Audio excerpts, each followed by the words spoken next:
സംസ്ഥാനത്തെ SSLC പരീക്ഷാഫലം ഇന്ന് പ്രഖ്യാപിക്കും. വൈകിട്ട് 3 മണിക്ക് പൊതുവിദ്യാഭ്യാസ വകുപ്പ് പ്രിൻസിപ്പൽ സെക്രട്ടറിയാണ് ഫലം പ്രഖ്യാപിക്കുക.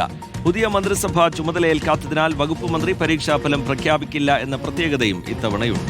4,17,497 വിദ്യാർത്ഥികളാണ് പരീക്ഷാഫലം കാത്തിരിക്കുന്നത്. പശ്ചിമേഷ്യൻ സംഘർഷം മൂലം പരീക്ഷ റദ്ദാക്കിയ ഗൾഫ് മേഖലയിലെ വിദ്യാർത്ഥികളുടെ ഫലവും നാളെ പ്രഖ്യാപിക്കും. ഗോപാൽ ഷീലാസനൽ നൽകും വിശദാംശങ്ങൾ. Good morning Gopal. പതിവിന് വിപരീതമായി വിദ്യാഭ്യാസ മന്ത്രിയല്ല ഇത്തവണ ഫലം പ്രഖ്യാപിക്കുന്നത് എന്നുള്ളതാണ് വിവരങ്ങൾ.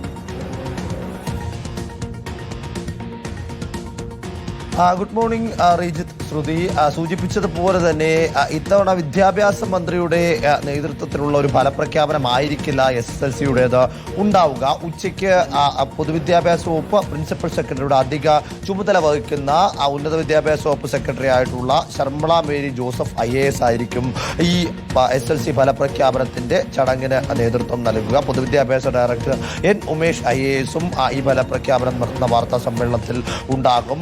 3 മണിക്കാണ് ഇതിന്റെ സമയം നിശ്ചയിച്ചിരിക്കുന്നത്. സംസ്ഥാനത്ത് ഉടനീളമുള്ള 4,17,496 വിദ്യാർത്ഥികളാണ് ഇപ്പോൾ SSLC പരീക്ഷ എഴുതി ഫലം കാത്തിരിക്കുന്നത്. നേരത്തെ ഈ ഫലപ്രഖ്യാപനവുമായി ബന്ധപ്പെട്ട വിഷയത്തിലൊക്കെ വലിയ ആശയക്കുഴപ്പം ഉണ്ടായിരുന്നുവെങ്കിലും പിന്നീട് വകുപ്പ് തലത്തിൽ ഉദ്യോഗസ്ഥ തലത്തിൽ വേണ്ട ഇടപെടലുകൾ നടത്തി അത് പരിഹരിക്കുകയായിരുന്നു. സർക്കാരും മന്ത്രിസഭയും ചുമതല ഏൽക്കാത്തതിനാൽ തന്നെ ആര് ഫലപ്രഖ്യാപനം നടത്തുമെന്ന ചോദ്യമായിരുന്നു ഉയർന്നു വന്നത്. പിന്നീട് ചീഫ് സെക്രട്ടറിയുടെ അനുമതി വാങ്ങി പൊതുവിദ്യാഭ്യാസ സെക്രട്ടറിയും ഡയറക്ടറും ചേർന്ന് ഫലപ്രഖ്യാപനം നടത്താമെന്നുള്ള തീരുമാനം QAP യോഗത്തിലെടുക്കുകയും അത് പരീക്ഷാ ബോർഡ് യോഗം അംഗീകരിക്കുകയുമായിരുന്നു.